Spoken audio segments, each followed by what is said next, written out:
జిల్లా జగ్గంపేట ఫిబ్రవరి 29న Jaggampeta Janasena party incharge Patamsetti Suryachandra అన్నయ్య జనసేన క్రియాశీలక సభ్యులు పాటంశెట్టి బాబ్జీ మీడియా సమావేశాన్ని ఏర్పాటు చేసి మాట్లాడుతూ పొత్తులో భాగంగా టీడీపీ జనసేన ఉమ్మడి అభ్యర్థిగా జ్యోతుల నెహ్రూని ప్రకటించిన వెంటనే కిర్లంపూడి మండలం పాలెం గ్రామం నుండి గోకవరం మండలం అచ్యుతాపురం వరకు పాదయాత్ర చేసుకుంటూ వెళ్లిన నా తమ్ముడు సూర్యచంద్ర నేను నిరాహార దీక్ష చేస్తున్నానని జ్యోతుల నెహ్రూకి ఎన్నికల్లో మద్దతివ్వనని ప్రకటించడం విడ్డూరంగా ఉందన్నారు.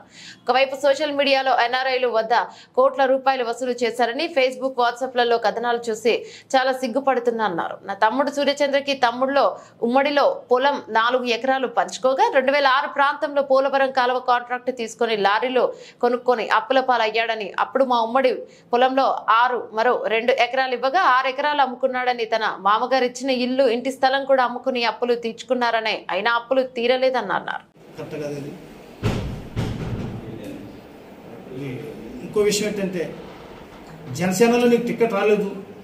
నీలాంటి వాళ్ళు ఎంతోమంది కష్టపడ్డారు. మన తుమ్మల బాబు, ముఖ్యంగా మన కందులు దుర్గేష్ గారు. ఇప్పుడు కందులు దుర్గేష్ గారికి సీట్ రాలేదు కదా. ఆయన ఏం చేశారు, అందరితో కార్యకర్తలందరితో మీటింగ్ వేసుకుని సరే ఈ టర్మ్ రాలేదు, నెక్స్ట్ టర్మ్ ఏమో వస్తుందో అని చెప్పేసి ఇంటికి వెళ్ళిపోయి ప్రశాంతంగా ఉన్నాడు. అక్కడ తెలుగుదేశానికి సపోర్ట్ చేస్తున్నారు. మరి నువ్వు చేసి పని ఏంటో సూచనరా, నువ్వు నిర్హాదీక్ష చేయడం నువ్వు నెహ్రూ గారికి సపోర్ట్ చేయను, తెలుగుదేశం సపోర్ట్ చేయను అన్నాం. అది సబూబ్ కాదు, కరెక్ట్ కాదు. అది ఆలోచించుకో, నీ భవిష్యత్తు ఆలోచించు. నీ వెనకాల నిన్ను నమ్ముకున్న మా మనసులో శ్రీదేవిని ఆలోచించు. అలాగే కుర్రాలు కూడా భవిష్యత్తు కూడా ఆలోచించు.